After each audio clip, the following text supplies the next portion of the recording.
This is what happened with Jeremiah. Jeremiah has this conversation. And then God says to him, before you were formed in your mother's womb, I knew you and ordained you to be a prophet. So now he says to God, I'm just a child. And God said, don't ever say that again. Why? Because the words that you speak move molecules, and molecules have memory. And so it leaves, a word actually creates, it's almost like a train track. And it goes out into the world realm of the spirit. But then that same train track brings the response, the exact thing that you're saying, it brings it back to you and travels back to you as an experience. And so with a lot of people, they're trying to find who they are, and they keep turning to people to affirm and confirm, and the people that they're turning to don't know who they are. Right. So if you don't know who you are, you can't tell me who I am. Right. And so this is what Jesus said. Jesus said, look, there's some brand confusion about me in the marketplace. Who do man say that I am? Some say that you're this, and some say... He said, let me clear it up once and for all. So here is one person that has the revelation that God gives, right? Right. You are the Christ, the Son of the living God. He's not exactly convinced, but he has a revelation. But then Jesus spends the rest of his life making a series of I statements. And if you don't make a series of I statements, you are forever going to have to live with a series of you statements. What people say about you. And so we have to understand that we should never get confidence mixed up with arrogance. Just because I announce to you that I'm strong and I'm great and I'm powerful doesn't mean that I'm arrogant. I just know who I am. And I refuse to allow someone... I refuse to allow someone's insecurity to be projected onto me.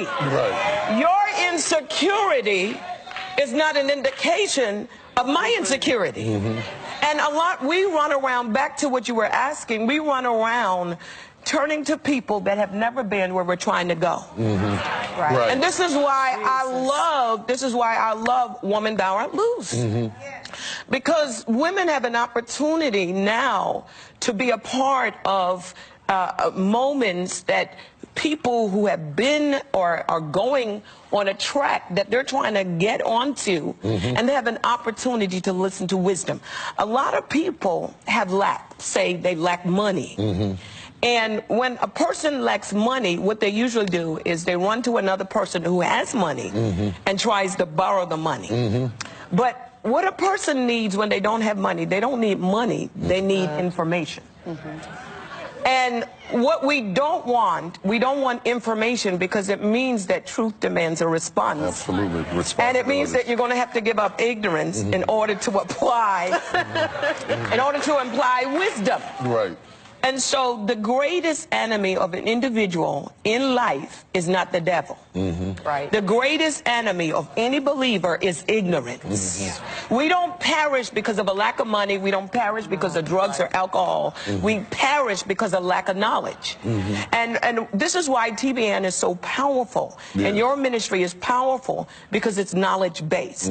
Money doesn't rule the world, thoughts and ideas do. And this is why when God wanted to change the world and empower people, he didn't send a singer. What he sent was the word. He sent information.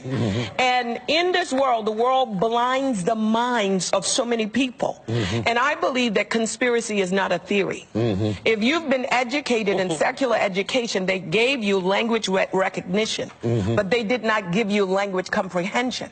So that by the time a believer gets to church, all you have to do is throw a few words together.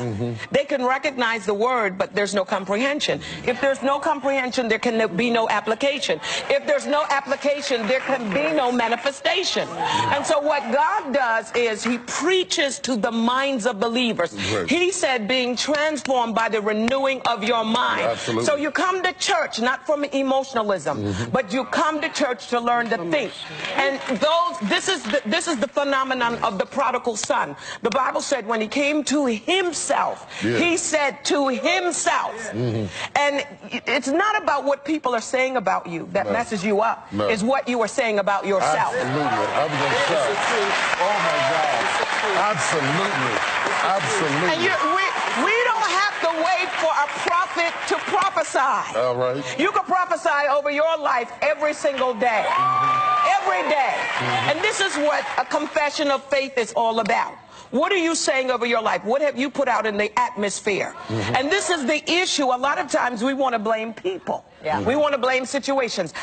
In my life, this is how I do it. If I have someone that I invite into a relationship in my life, and that person betrays me, I don't blame the person, I blame myself. Why? Why do I blame myself? Because I gave them permission to be in a relationship. And so it means that it's not the person, because remember, people reflect who you are. And so when you change, the people change.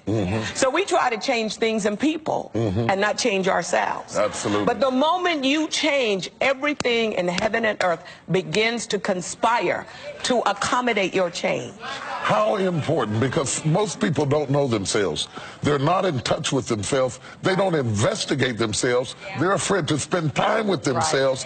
They're always inviting somebody in to avoid being alone with themselves. How important is it that you spend that time to really investigate your predestined, predetermined purpose in God? Loneliness is not the absence of people. It's the absence of purpose. And when you find purpose, the right people come. Yes, oh, that's you know, so good. the other thing too, I think people are missing strategies. We usually bring strategies from an old season into a new season. And if you bring a strategy into a new season, you're going to bring the same drama. Right. And so we're not just looking for another experience, we're looking for a new strategy. And in this season, what God is doing, he's bringing people into our lives that are actual strategists. The issue is we want everything free. Nobody's willing to pay the price. It's your conversation, it's your conversation. What are you willing to pay for your freedom? You got to pay something. Right. And a lot of times, I think that we're waiting for God when God is waiting on us. Jesus walks into a city, John chapter 5. Here's this man. He's been molded and shaped by his culture. But 38 years he's sitting there with potential. And Jesus speaks a word and asks him, what do you want? We know what everybody else wants, but what do you want? And then when he was able to find out that Jesus was challenging him, all of a sudden, Jesus activates his potential and he walks out.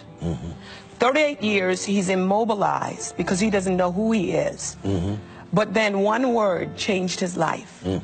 And that means that he always had the potential to walk, but he gave his personal power away to culture. Oh, wow. That's wonderful. Take your personal power back. Take it back. I'm excited. Before we move on, I want you to take a minute. I know that you are writing a book or have written a book. Tell us about that book and tell us about what made you, out of all the things that you could write about, what made you write about this? I'm writing 2 books. They're both due out in October. One is the Prayer Warriors Manual, the Prayer Warriors Way, teaching about prayer. And one of the reasons why I started writing about prayer is because nothing prohibits prayer from changing things, nothing. So prayer can go where you can never go. Prayer can go in the boardroom and negotiate for you. It can go in the courtroom. Prayer can go because prayer requires words, and words have power, presence, prophetic implication, no geographical limitation. So prayer can do for you in 1 minute what you cannot do for yourself in a lifetime.